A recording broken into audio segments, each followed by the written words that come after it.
जय श्री कृष्ण। राधे राधे। आप सभी कैसे हैं? आशा करती हूँ आप सभी अच्छे होंगे, तंदुरुस्त होंगे, स्वस्थ होंगे। आज मैं आपके सामने फिर से एक रीडिंग के साथ आई हूँ। रीडिंग में इतना ही कहूँगी, जितना रेजोनेट होता है उतना लीजिएगा, बाकी दूसरों के लिए छोड़ दीजिएगा। किसी को पर्सनली कंसल्टेशन लेना है उसके लिए ऊपर दिए गए नंबर पर सिर्फ और सिर्फ व्हाट्सअप करें, कॉल्स को अवॉइड करें। कोई टैरो एंड न्यूमरोलॉजी सीखना चाहता है उसके लिए भी ऊपर दिए गए नंबर पर आप संपर्क कर सकते हैं। सारी डिटेल्स आपको व्हाट्सएप पे मिल जाएगी। प्लीज़ फेक अकाउंट से बच के रहना है। ऊपर दिए गए नंबर के अलावा आपको कोई और नंबर से अप्रोच करता है सामने से तो आपको अलर्ट होने की ज़रूरत है। आप बेझिझक उसे ब्लॉक कर सकते हैं और सेफ असाइड रह सकते हैं। तो आइए इसी के साथ ही रीडिंग स्टार्ट करेंगे। आज की रीडिंग में देखेंगे क्या गाइडेंस, क्या मोटिवेशन आप लोगों के लिए आ रहा है। आज की रीडिंग में देखेंगे क्या गाइडेंस, क्या मोटिवेशन आप लोगों के लिए आ रहा है ईश्वर की तरफ से। हे ईश्वर, हे गणपति बप्पा, हे भोलेनाथ, हे शिव शक्ति, मेरे यूवर्स के लिए बताएं। ओम नमः शिवाय, ओम नमः शिवाय, ओम नमः शिवाय, ओम नमः शिवाय, ओम नमः शिवाय, ओम नमः शिवाय, ओम नमः शिवाय, ओम नमः शिवाय, ओम नमः शिवाय, ओम नमः शिवाय, ओम नमः शिवाय, ओम नमः शिवाय, ओम नमः शिवाय, ओम नमः शिवाय, ओम नमः शिवाय। किस लिए है?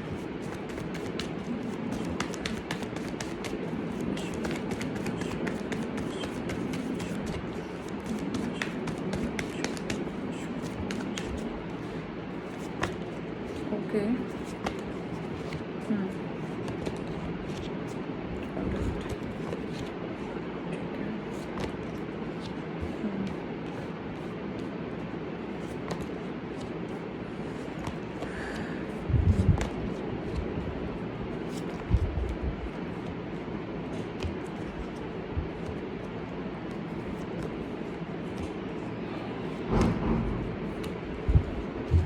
Bottom of the deck.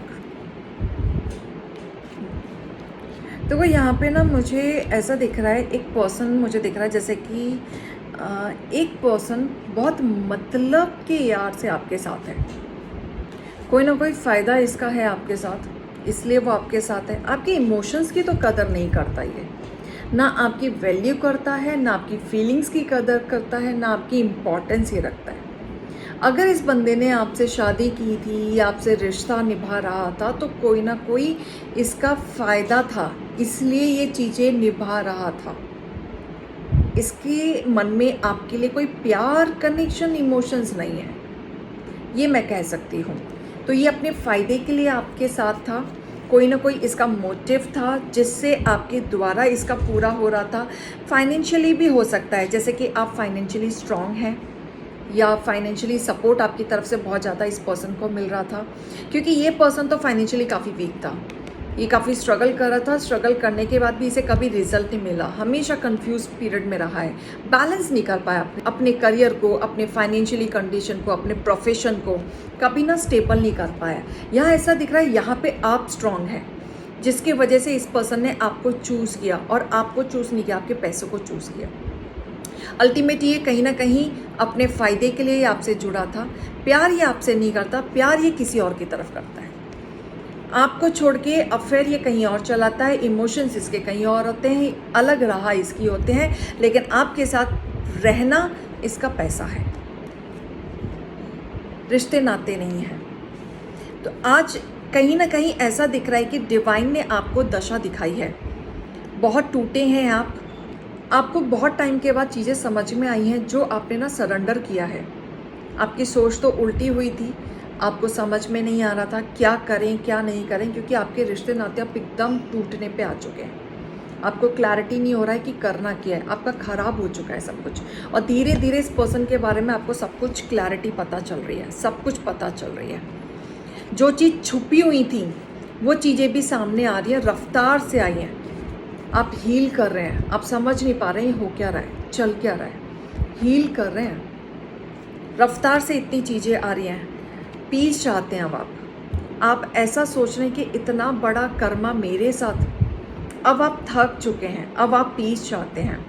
आपने पास्ट में बहुत भयानक फेस किया है, ऐसा रिश्ता फेस किया है जो आप कभी सोच नहीं सकते थे। आपने अपनी मेहनत से ना अर्ली स्टेज में ही एक ग्रोथ पा ली थी, आगे बढ़ चुके थे, कॉन्फिडेंस लेवल पे ही बढ़ चुके थे। आप प्योर सोल हैं, स्पिरिचुअल पर्सन हैं, आप इतने अच्छे प्योर सोल हैं कि कर्मा में बिलीव करते हैं। आपको ऐसा लगता है कि मैं अच्छा कर्मा कर रहा हूँ या कर रही हूँ, थाती देख लीजिएगा, तो मेरे साथ कभी कोई बुरा नहीं हो सकता।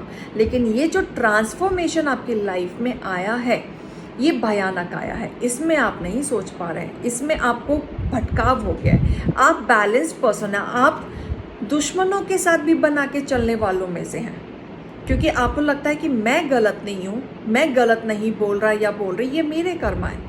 सामने वाला क्या बोल रहा है क्या नहीं बोल रहा है वो उसके कर्मा है, मुझे अच्छे कर्मा करना है। आप क्लियर हैं अपनी तरफ से और यही सोच के आप आगे बढ़ रहे हैं। लेकिन ये कहीं ना कहीं उतार चढ़ाव आपके जीवन में दिख रहा है कि कोई पर्सन आपकी लाइफ में ऑफर लेके आया था, प्यार कंसर्न सब कुछ देख सकता है, लेकिन लापरवाही थी, कमिटमेंट नहीं था, पॉलिटिक्स था, चीटिंग कर रहा था।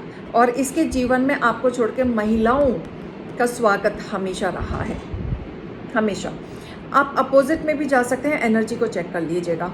बट आपके साथ चीटिंग हमेशा की है, जिसके वजह से आप हमेशा इमोशनल ब्रेकडाउन रहे। सब कुछ कर रहे हैं आप अपने फैमिली के लिए, उसके बावजूद भी आपको चीटिंग मिल रही है, उसके बावजूद भी आपको वो प्यार नहीं मिल रहा, वो वैल्यू नहीं मिल रही। सब कुछ रिस्पॉन्सिबिलिटी आप निभाने के बाद भी आपके साथ इतना बुरा किया जा रहा है।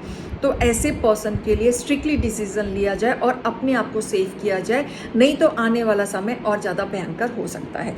तो आप सेल्फ डिपेंडेंट मैन हैं या वुमेन हैं, इस हिसाब से आप डिसीज़न लें और आगे इस चीज़ से निकलें, क्योंकि ईश्वर ने आपका रास्ता दूसरा खोल रखा है। तो मैं गाइडेंस भी यहाँ पे देखना चाहूँगी आपके लिए क्या आ रहा है। आपका सेवा भाव वाला नेचर है, बिल्कुल जैसे मैंने कहा, आप ट्रांसपेरेंस हैं, किसी के लिए भी बुरा नहीं सोचते, किसी के लिए भी।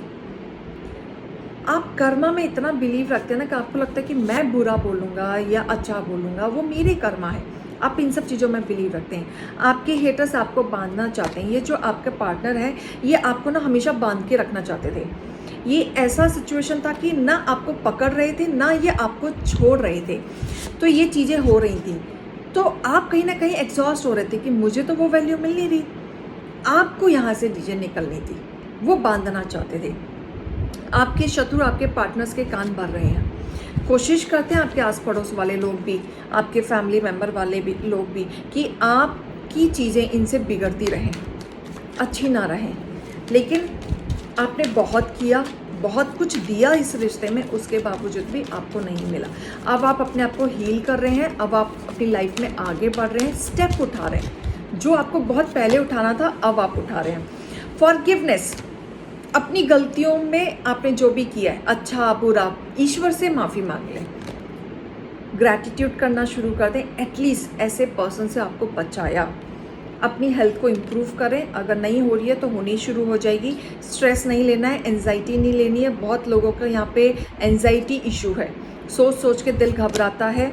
Listen to your intuition. अगर आप स्टक हैं, अभी भी आपको नहीं समझ में आ रहा है, नहीं हो पा रहा है, इंट्यूशन की सुने, उस पर वर्कआउट करें, आपको आंसर मिलेगा। नो नीड टू वरी, ईश्वर कह रहे हैं बिल्कुल घबराओ नहीं, आपकी चीज़ें काफ़ी जल्दी शॉर्ट आउट हो जाएंगी और इस बात से आप निकल जाएंगे। चलो आपके लिए बुक्स का भी आंसर्स निकाल लेती हूँ। The book of the answer में आपके लिए क्या मैसेजेस हैं इसमें, अगर आप इस परिस्थिति से गुजर रहे हैं, आपको और गाइडेंस की ज़रूरत है, तो आपके लिए निकाल लेती हूँ। Don't over do it, extra मत करो, जितनी ज़रूरत है लोगों के लिए उतना करो। ट्रांसपेरेंसी होना बहुत अच्छी बात है, अच्छे कर्म करना बहुत अच्छी बात है, लेकिन ओवर मत करो, जितनी ज़रूरत है उतना करो, क्योंकि लोग आपका फ़ायदा उठा लेते हैं। करेक्ट। तो ये रीडिंग और गाइडेंस को लीजिएगा। अभी मैं चलती हूँ। राधे राधे।